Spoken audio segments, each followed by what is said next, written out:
Buenas tardes con todos. Esperemos unos minutitos a que se conecten todos, por favor. Ok, buenas tardes. Buenas tardes.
Bien, buenas tardes con todos. Empecemos.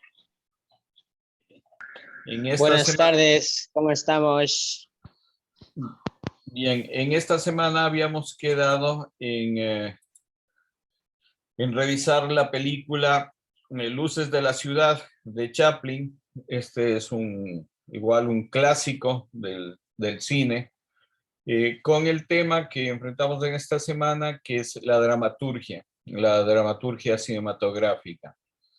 En esta película, que tiene una estructura clásica muy aristotélica, tiene segmentados sus tres momentos dramáticos claramente identificados. Tiene también las subtramas.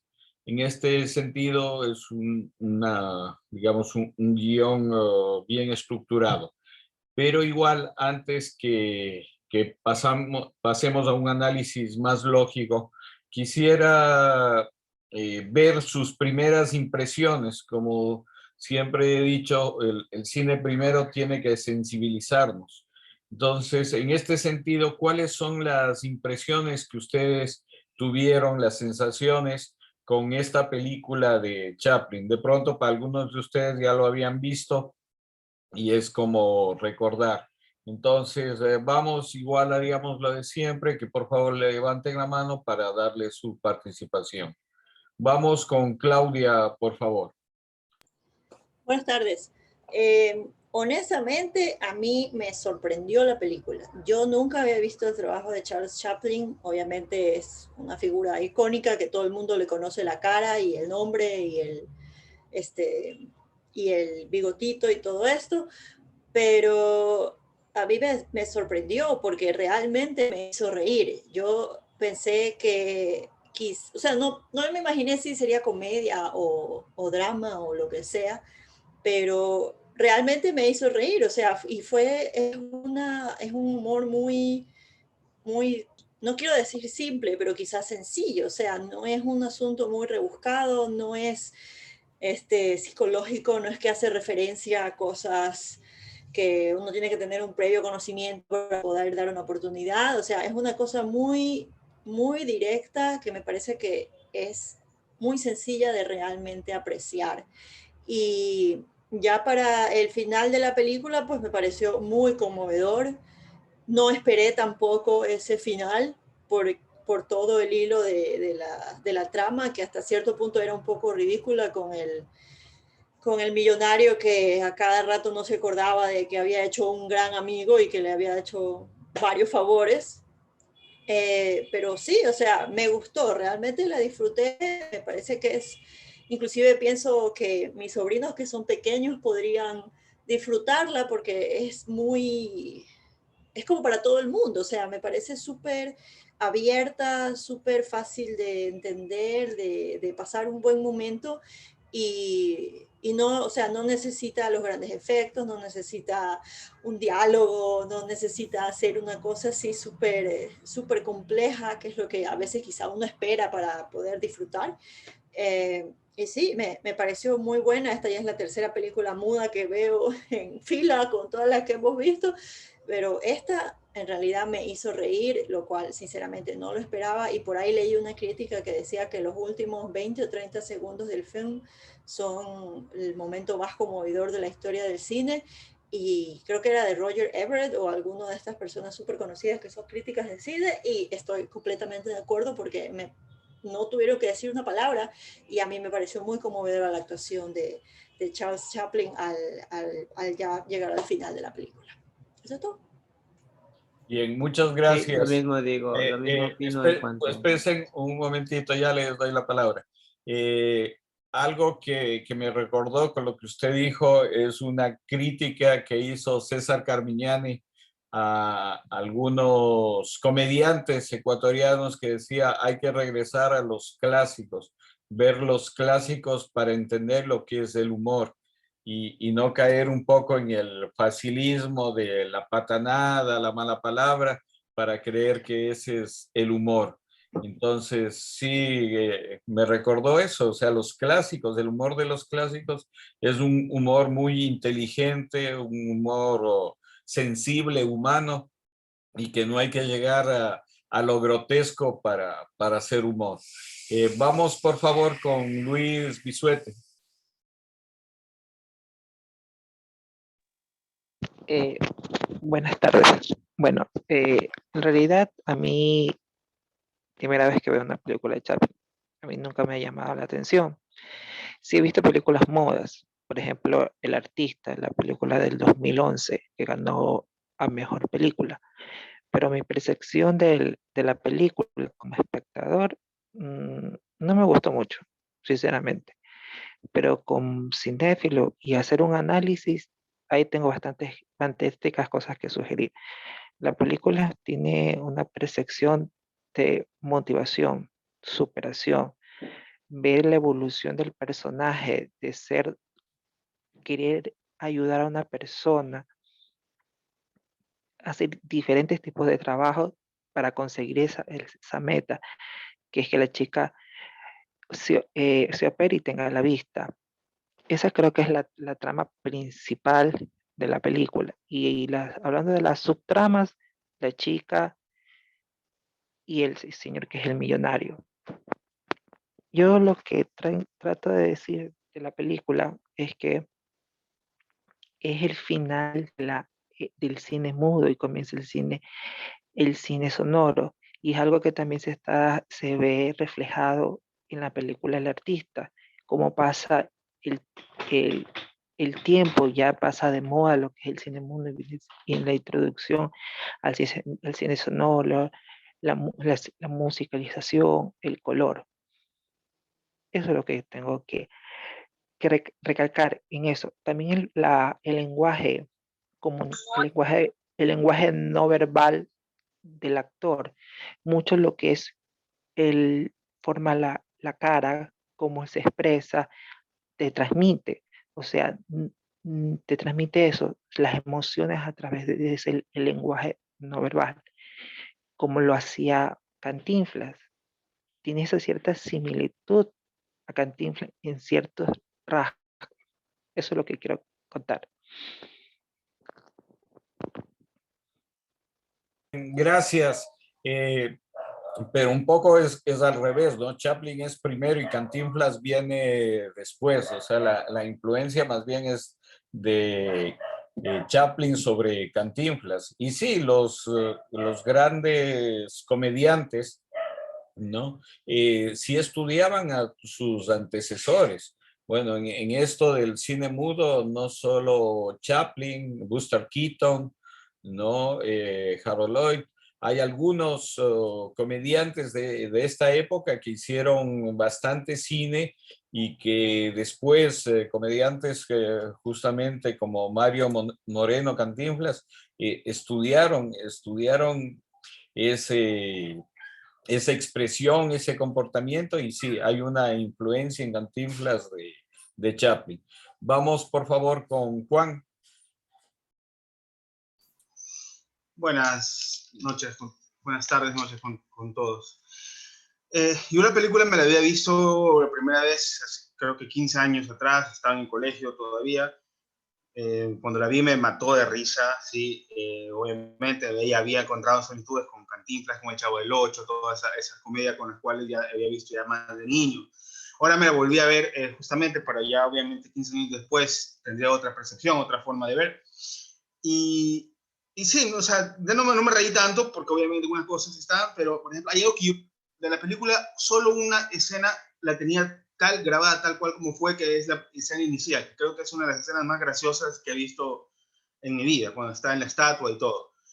Sí, se notaba claramente lo que vendría a ser una historia, una narrativa clásica. Tenemos un bueno, tenemos un malo, tenemos la búsqueda del héroe, tenemos el final cerrado, un final feliz. ¿Ya? Hay algo que yo quisiera hacer, quisiera leer solo un ratito una cita de Chaplin que está justamente en un libro que había mandado el grupo yo la semana pasada, que es de Historia del Cine de Gubern Román, ¿no? Que me parece interesante, yo lo había leído chance, pero lo busqué ahorita para el taller. Dice, el hecho sobre el que me apoyo, más que sobre cualquier otro, es el de poner al público frente a alguien que se encuentra en una situación ridícula o difícil. El solo hecho de que un sombrero vuele, por ejemplo, no es risible. Sí lo es ver a su propietario correr detrás, con los cabellos al aire y los faldones de su levita flotando. Toda situación cómica está basada en eso. Los films cómicos han tenido un éxito inmediato porque la mayor parte de ellos presentaban agentes de policía que caían en alcantarillas, tropezaban en los cubos de yeso y sufrían 1000 contratiempos. Eso es todo lo que quería aportar ahorita por el momento. Muchas gracias, Juan. Sí,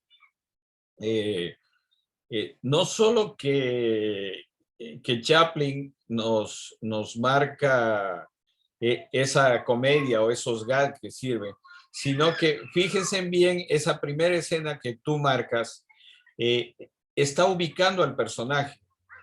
¿En qué sentido? Que es un vagabundo que está durmiendo en una estatua que va a ser inaugurada, ¿no? Y marca la diferencia, los estratos sociales, ¿no? Por eso es que en esta primera escena que marca estos estratos sociales, ¿no? Con la inauguración de la estatua esta donde él está dormido, después la escena con el millonario borracho cobra mucho sentido, ¿no? Entonces, ¿cómo se va concatenando todo? ¿Cómo nada de las cosas, nada de las escenas, de las secuencias que están planteadas ahí son al azar? Todo tiene un sentido y todo tiene una concatenación con lo que va a ocurrir en las escenas.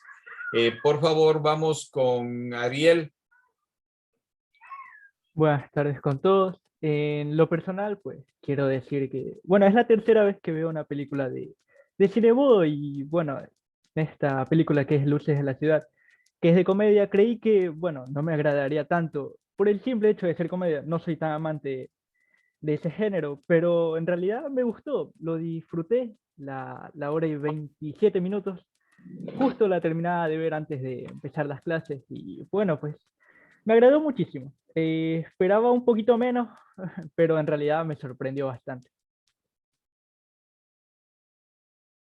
Muchas gracias. Vamos con Gigi, por favor. Buenas tardes. Bueno, lo de la película, la verdad, la primera vez que veo, aunque sí he oído del actor, sí, Chaplin, pero como no tuve la oportunidad de ver el video, viendo los comentarios de los compañeros, a mí me gustó, sobre todo el inicio de la escena cuando sacan esa para ver la estatua. Fue gracioso y la verdad, a lo largo de la película, o sea, las escenas como que hay como una secuencia de la historia que cobra mucho sentido esto de que un día, o sea, como la noche el millonario ayuda a Chaplin y después a noche de la mañana como que lo, lo, lo manda a otra parte y viendo ciertas escenas me fue gracioso por las expresión corporal de cada actor, o sea, cada personaje. Y la verdad me gustó mucho en comparación de las películas que solo son cine mudo, que es tipo drama o romance. Más me sorprendió la comedia. Entonces, esa es mi aportación. Bien, muchas gracias. Hay que recordar que Charles Chaplin viene de la pantomima, ¿no? Viene de la... No, el mismo se comenzó a desarrollar después, pero en esa época lo que estaba en auge era la pantomima. Y Chaplin es un actor que viene de la pantomima. Entonces, mucho de las puestas en escena que nosotros vemos en sus películas tienen eso, tienen ese recurso de la pantomima que ha funcionado mucho. Algo que les dejo así como para recordarlo o tenerlo presente es que el cine mudo, una contribución que hace es que se basaba mucho en la imagen, en la puesta en escena. Después, cuando aparece el sonoro, comienza a explicarse más en el texto. O sea, comienza a ganar mucho peso esa parte dramática en el texto más que en la puesta en escena. Entonces, ojo también con el cine mudo que hace una contribución especial a la puesta en escena y a la imagen en lo cinematográfico. Bien, vamos por favor con Francisco. Buenas noches con todos. Para aportar aquí algo adicional, esta película fue estrenada en una época de transición, se puede decir, entre el cine mudo y el cine sonoro. Chaplin, de lo que me enteré por ahí revisando información, en realidad inicialmente él no favorecía, digamos, o no veía que iba a beneficiar el sonido al cine. Entonces él insistió en hacerlo así sin sonido. Y otro detalle adicional es que esta película, aunque dura solamente 1 hora y media aproximadamente, tomó más de 2 años filmándose. Y hubieron algunos dramas ahí entre partidores, ¿no? Que no se notan en la película, afortunadamente, porque imagínense enterarnos de que la actriz que hace de florista ciega no se llevaba bien con Chaplin en alguna época, ¿no? Incluso la despidió, la quiso reemplazar. O sea, más o menos vean ahí que detrás de toda esta obra, pues hay una confluencia de pasiones humanas que finalmente no terminaron afectando una obra que hoy por hoy yo la considero entre las obras maestras del cine, en mi opinión particular, ¿no? Obviamente, algunos podrían no coincidir. Volviendo ya un poquito ya aparte de esto, yo creo que hay que agregar aquí que Chaplin inicialmente, efectivamente, creó este personaje en el año 1914. Inclusive me puse a buscar la primera vez que él apareció en una película, ¿no? él lo creó efectivamente como un, no sé, podríamos decir el equivalente a un payaso, pero en realidad un mimo, ¿no? Pero paulatinamente él fue incorporando, y eso creo que es un tema de sensibilidad del artista, fue incorporando mensajes de índole social.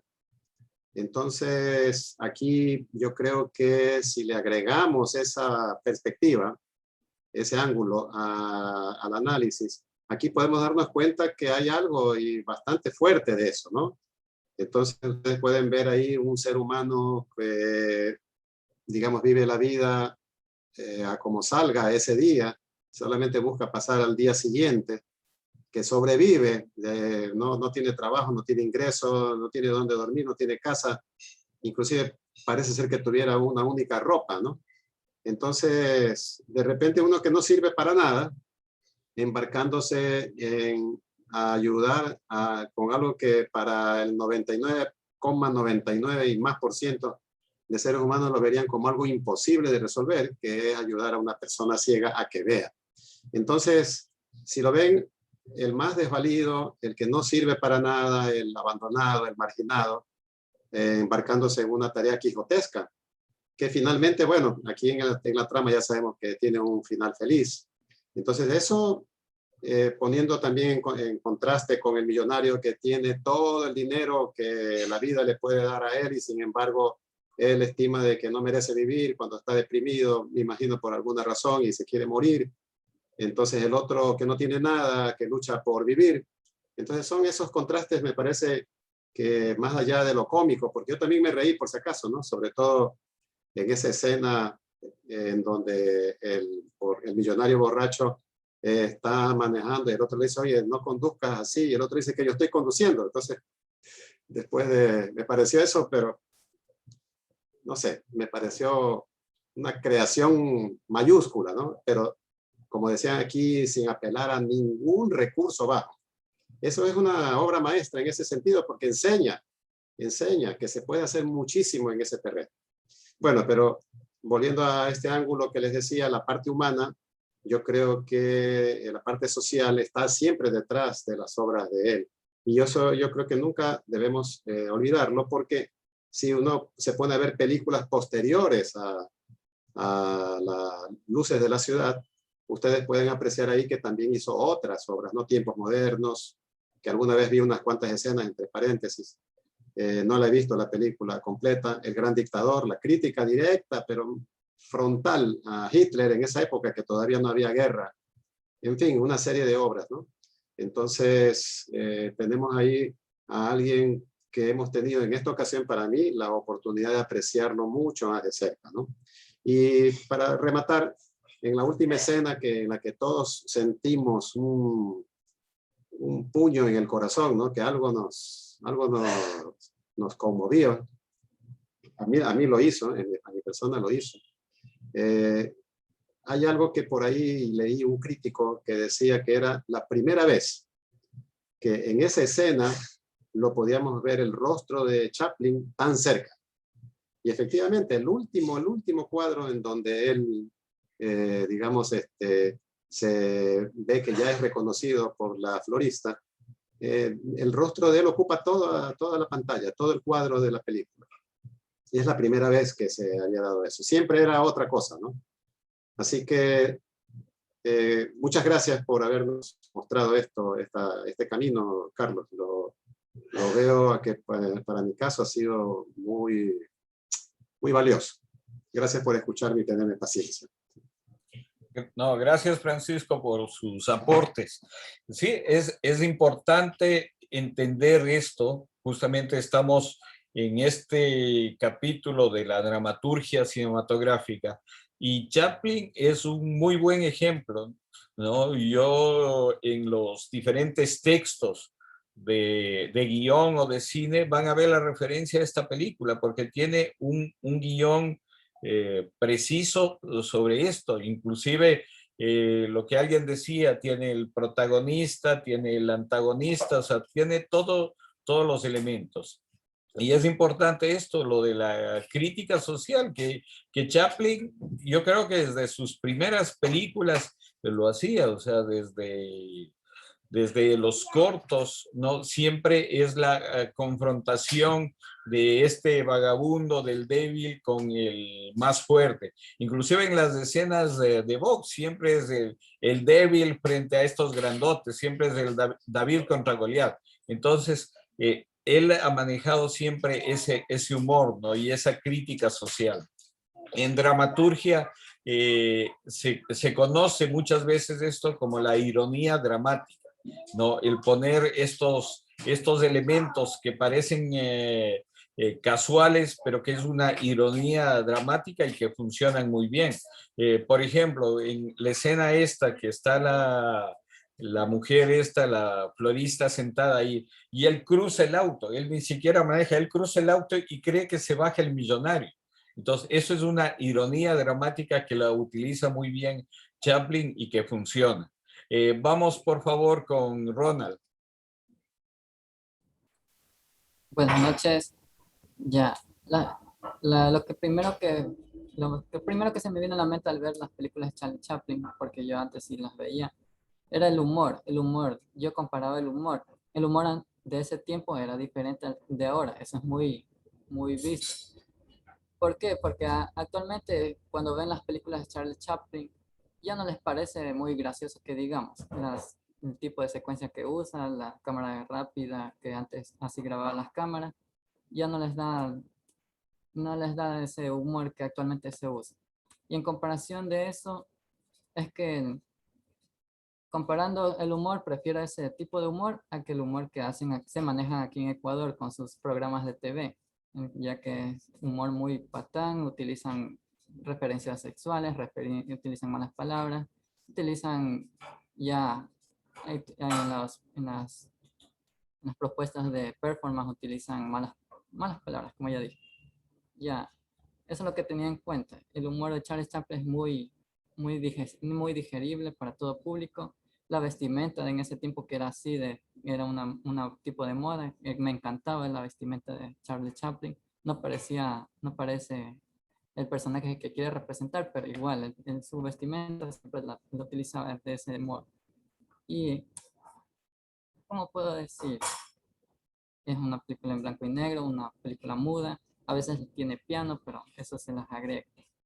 Solo comparación con la comedia nomás. Yo comparé la comedia nada más. Que más me gusta la comedia de Charles Chaplin que la comedia actualmente. Que actualmente sí hay buenos comediantes, sí, pero la mayoría no son, ¿cómo se dice? No son digeribles como las Charles Chaplin. Y esa es mi aportación, nada más. Gracias, Ronald. Sí, yo creo que hay que diferenciar entre un humor inteligente y otro tipo de humor. O sea, a lo largo de la historia, no solo Chaplin, sino los otros comediantes de su época, Buster Keaton y eso, utilizaban un humor inteligente. En América Latina, Cantinflas, que es Mario Moreno, que es un gran representante, también utilizaba un humor inteligente. Y en nuestro país, Ernesto Albán fue un comediante también que utilizaba un humor inteligente en sus puestas en escena. Entonces, yo creo que sí, o sea, hay que ver los diferentes tipos de humor. Vamos, por favor, con Gabriel. Hola, buenas noches con todos. Gracias por la oportunidad. Y sí, parece que sí vi a tiempo la producción y me puse a leer un poco el contenido. Bien, ya el compañero Francisco creo que ha aportado casi con la mayoría de la producción de Charlie Chaplin. Yo también, asimismo, por primera vez la vi. En YouTube vi pequeños fragmentos. En la parte cómica, coreógrafa, yo podría decirle así, la que me agradó fue cuando comenzó a pelear, como usted dijo, con David y Goliat. Pues no, él era David y Goliat era el que lo golpeó finalmente. Pero bueno, le dio guerra ahí, ¿no? Era una coreografía bien puesta ahí en ese momento, en lo más cómico, ¿no? Porque sabemos que era una comedia, tragicomedia, no era, pero sin embargo, lo que más puedo defender de la película, que también me la vi por primera vez, como ya dije, es de que, como dice mi suegra, no da el que tiene, sino el que quiere. Creo que esa era la trama de toda la película, donde Charlie Chaplin hizo un sinnúmero de actividades hasta enfrentarse a golpes, a puñetazos, con tal de devolverle la vista. Imagínense en ese tiempo $22 creo que era el valor. Era bueno, era una millonada. Parece que hablaba del valor ahí, cuánto le valía la operación. Es fenomenal la película. No puedo describir mucho, sí me la vi, pero créanme lo que de repente aportar con lo que ya han dicho los compañeros es lo que uno le queda como gratificación o el aprendizaje de esta nueva línea donde nos estamos emprendiendo a saber ver y ver producciones. Una de las partes que también he visto, como usted indica, que esto ha sido como quien dice la plataforma para nuevos artistas de contemporáneos o de ahora en este siglo XXI. Yo recuerdo tanto que en Facebook, en YouTube, hay videos donde hay personas que en su carro están, ¿verdad? Y en el paso cebra justamente se para, sabiendo que eso es prohibido. Y me recordé rápidamente esa parte cuando Charlie Chaplin, así mismo el carro se detiene, abre la puerta y sale por el otro lado. Y hay cosas que dentro de lo clásico, sí, se remite o se repite en estas nuevas generaciones. Lamentablemente, como dijo ya el compañero, no hay las personas están desprendiéndose de lo clásico, ¿verdad? Y no es necesario de caer en el estereotipo o de caer en la vulgaridad para hacer reír o hacer comedia. Una de las cosas que quería rescatar también, como ya lo dijo el compañero Francisco, fue una película de 1930 o 31 donde justamente ya había la sonoridad, es decir, ya se podía hacer la producción con sonido, pero sin embargo él fue uno de los que se oponía a eso y tanto así que él defendió su parte, porque imagínense si de repente hubiera permitido el diálogo, ¿verdad? Es decir, de cada personaje. Yo creo que no hubiese tenido lo que tiene ahora la película. Perdona que te interrumpa, compañero.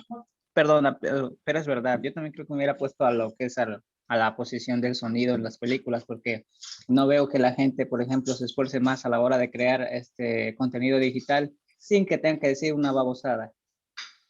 En cambio, por ejemplo, en esos tiempos que Chaplin estaba ahí, en cambio el man como que se esforzó mucho más en hacer reír tan solo con gestos y pocas palabras, por así decirlo.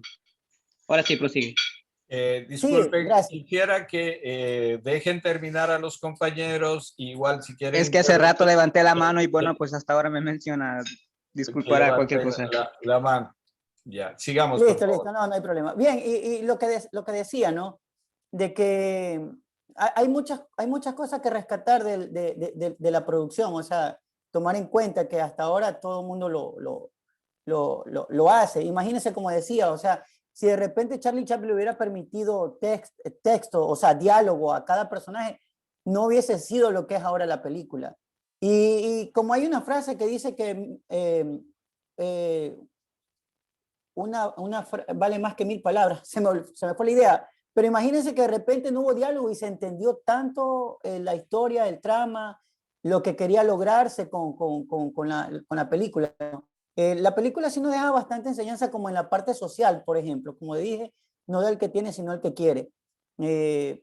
Eso, lo gracioso también era cuando el borrachín que le salvó la vida al inicio, que fue ahí el paso para que tenga a su amigo, pero que lamentablemente cuando borracho el tipo lo reconocía, pero cuando ya estaba bueno y sano, no lo reconocía. Pero bueno, fue un trama muy, muy, muy hermoso, una película del género drama, comedia, podría decir yo así.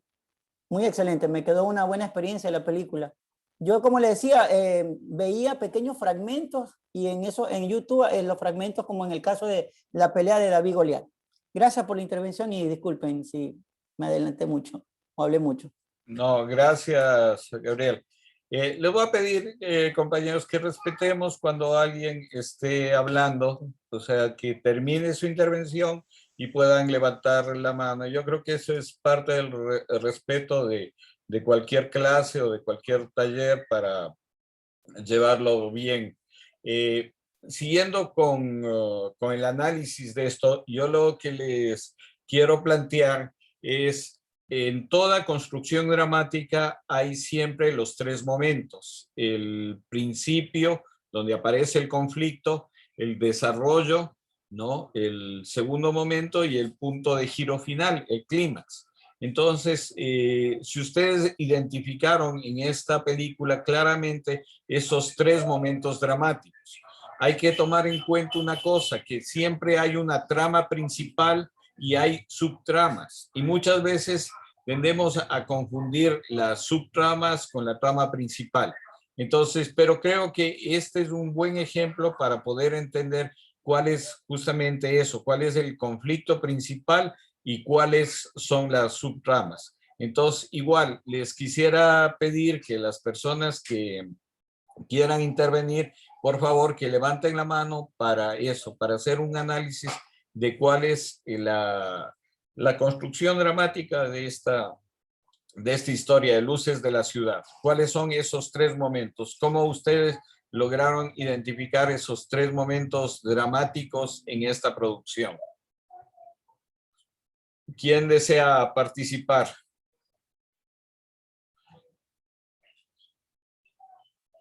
Bien, vamos con Gabriel. Bien, maestro. Sí. Creo que en el primer punto de giro para mí fue cuando se conoció, o sea, salvó al señor de morirse. Para mí ese fue el primer punto de giro donde embarcó el inicio, o sea, el desarrollo de la película. Bien, gracias. ¿Alguien tiene algún punto de vista diferente? Francisco, por favor. Iba a hablar yo.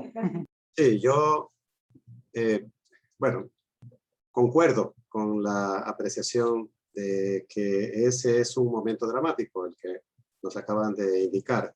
El millonario siendo salvado, queriendo morirse y siendo salvado, ¿no? Pero me parece que,